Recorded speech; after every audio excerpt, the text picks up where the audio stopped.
So hello everyone and welcome to this channel, and today's video is about the semi-finals of the World Cup, the last four teams remaining in the World Cup. The World Cup has been happening for 1 month, and we have reached a point where the last four games are remaining: the semi-final, the final, and the third place playoff game. So now we have reached a point where we can say that these four teams are the best in the world right now. These four teams that you can say that these four teams that had prepared well for this World Cup, finally able to show them, and they have earned their place. So it's a very great thing, because these four teams is the first time that ever happened. Like, the first four FIFA ranked teams have reached have reached the semifinals. It's the first time that ever happened. Like, the teams are ranked 1 to 4 in the FIFA rankings that have reached the World Cup. It's the first time that ever happened. Like, the World Cup has been going for like what, more than 100 years now, and. And yeah, I think it's more than 1 year. Yeah, I was checking in the head, like, is it 100 years? And yeah, it's been more than 100 years since the last World Cup was played. So yeah, it's the first time, I think, the first four best FIFA ranked teams are that actually reached the final, that actually reached the semi-finals, right? So Argentina being the first ranked, in FIFA rankings, and then followed by Spain, France, and then you have England. So yeah, it's the first time that ever happened that the first four FIFA ranked teams that reached the semi-finals, the last fours of the FIFA World Cup. So there's a coincidence for you. It's not even a coincidence. It's like you asking a question to a casual people, that who you think will reach the last four of the FIFA World Cup, and he will just look at the FIFA ranking and will say the first four teams will reach the semi-final, and it actually happens, right? Because it did happen, and they will be going against each other to reach the final. So that's a very unique thing to happen, and let's talk about their route to the semi-finals. So for me, the criteria is simple: their performance, and then their level of the opponent they faced in the group stage and the knockout games. So I will rank them in terms of that. See, I'm a Real Madrid guy. I do have some bias, right? But I will keep my neutral hat on, and actually give you my fair predictions. It's not even prediction. I will just give you the ranking that team. The way I will rank them is based on the performance and the level of opposition they faced in the earlier stages. So let's see. I will start with Argentina. So I will place Argentina in the fourth position. It's not because I hate them. I don't love them, alright, but yeah, I would put Argentina fourth. I will give you the reasoning behind that. It's simple reasoning, nothing else. Alright. The reasoning behind this is simple. The group they had, the group they had teams like Algeria, right? Then Jordan, and then Austria. Would you consider this group as a group of death? No, you would not consider. And even for your, even I ask you, would you say that Argentina will get group? You will say no. They will have easy wins against Jordan. They will have easy wins against Algeria, and Austria may put a fight here there, but they will get the job done. So easy group, well done. They came first in that group, and then they play against whom? They played against Cape Verde. Absolutely, what's the word? Absolutely great performance by Cape Verde throughout the tournament. But you have a team called Argentina going up against Cape Verde. You know, despite their heroics in the World Cup, Cape Verde could not manage to defeat Argentina, but they did push them to their limits.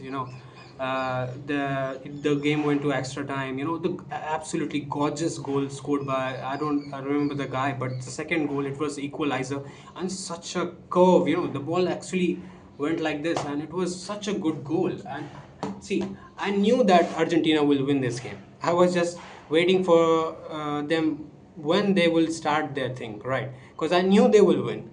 I knew that they will win. I was just waiting when that actually happens, because I have watched enough football to know that they would not lose to Cape Verde, right? Despite their heroics in the World Cup, I know that they put up great performance against great teams. You know, they were undefeated in a group which had great teams.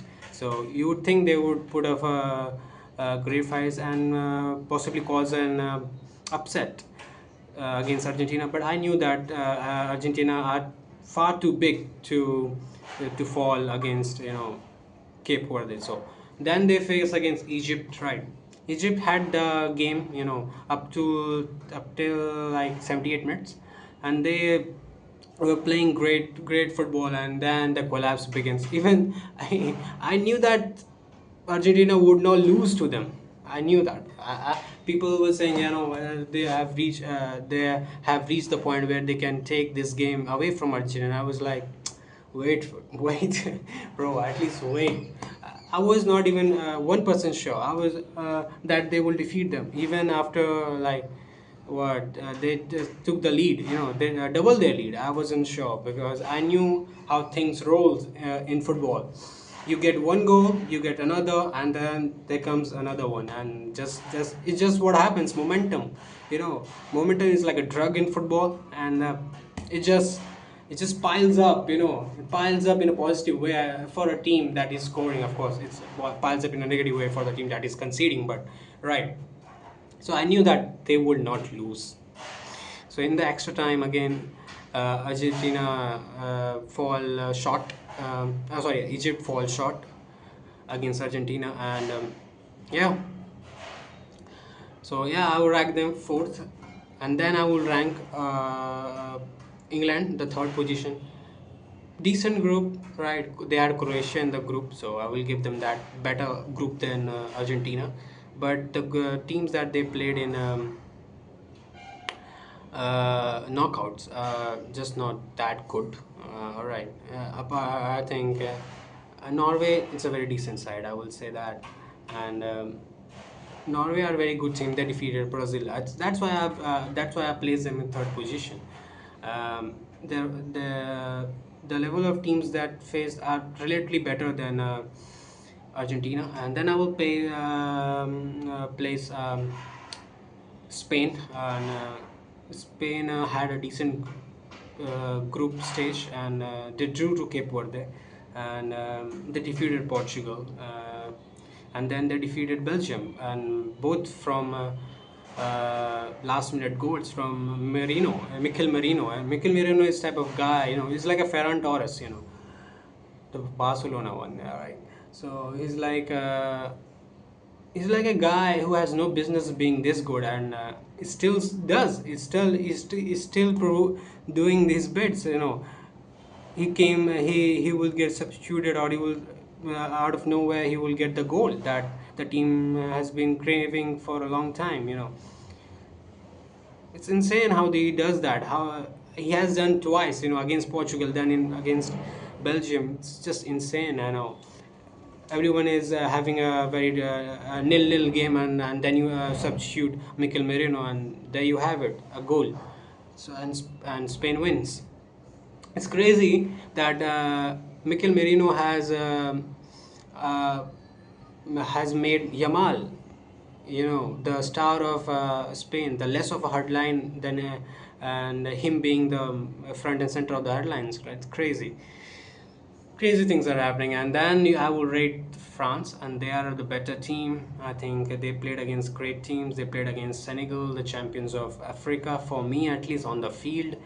I know Morocco got their title, but it was off the field stuff, so it doesn't really matter to me. I mean, we all saw the goal that Senegal scored to win the AFCON. So I don't even take that title seriously anymore. Like, I think it's Senegal's title, and I know they did break the rules by leaving the field, but you still played the game, and you conceded that goal and you lost on the field. So I don't know why you even appealed, bro. So there's that. Uh, and next, that's it. And if you want to know my predictions for the World Cup, I will say France somehow defeats Spain. If Spain defeats France, right, they are losing the final. It's just written. It's just written. And if France get past Spain and reach the final, they are winning the World Cup. It's just I'm just gonna put it out there because that's what would happen. And but I don't see Spain winning the World Cup. You never know, because that's how Spain wins the World Cup, bro. There's never been a star performer for them. They always win these trophies by collective efforts. They always do that, so I wouldn't be surprised. So I make prediction. They can be wrong, of course. I'm not a I'm not a future teller or something like that. So yeah, that's my prediction, and now I'll talk about the Real Madrid. Right, enough of this World Cup. I want my club football to be back. Right, I want my club to play football so I can watch them. So yeah, I think from what I've heard, Florentina is gonna be our first preseason game, and it's like a do or die season for us. Like it's gonna be like third season where if we don't do anything exceptional this season, it's gonna be the third season where we fall short to Barcelona domestically and in Europe. So it's just not gonna run, with the Real Madrid fans or with the socios and all that. So let's see what happens, but I genuinely hope that uh, we do something about this, right? And we do by winning the La Liga. I think for me, even if we even win the La Liga or Copa del Rey here and there, and somewhere Super Copa somewhere we get our hands on it. Uh, I'll be happy because we have not won a major trophy like in last 2 years. We have star performers. We have players that are causing havoc in the World Cup. So I don't know why it shouldn't happen at the club level. Let's see. Mourinho is the guy, and I think everyone trusts him. He has so much affection for the fans, and vice versa. Fans literally loves him.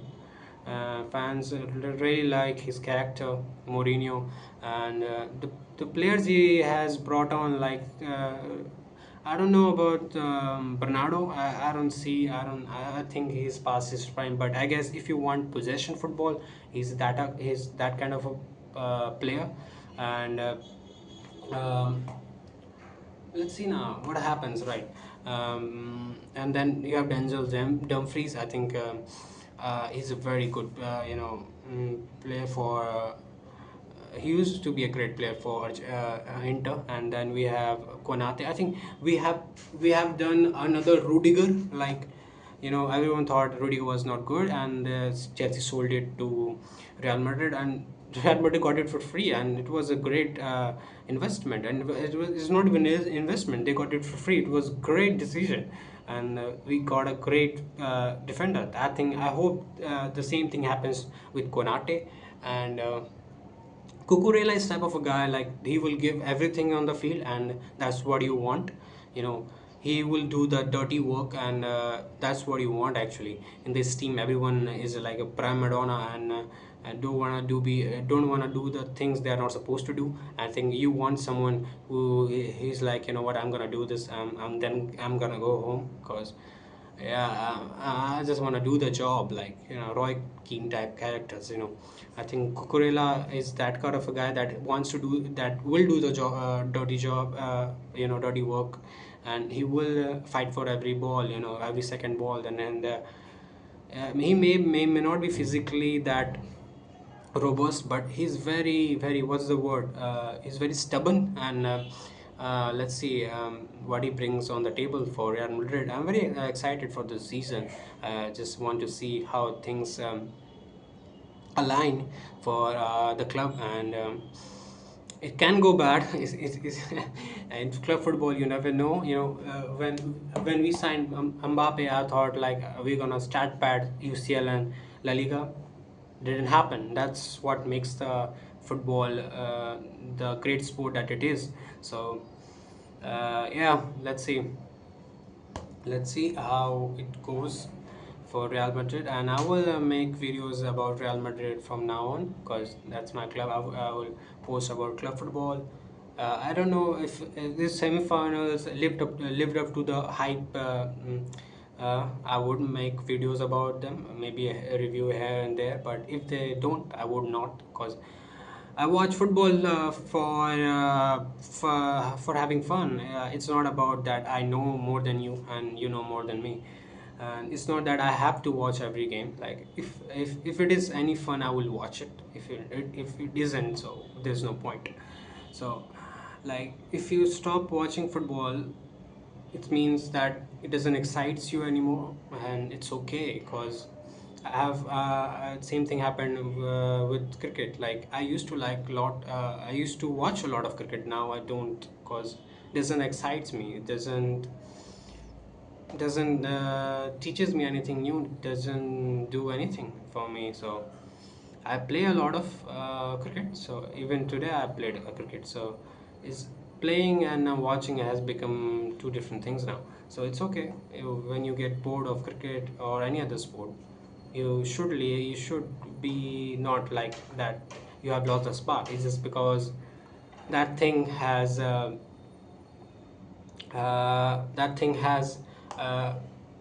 completed its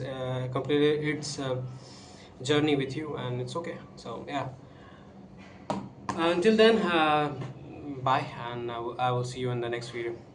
Cheerio. Cheerios. Bye, man.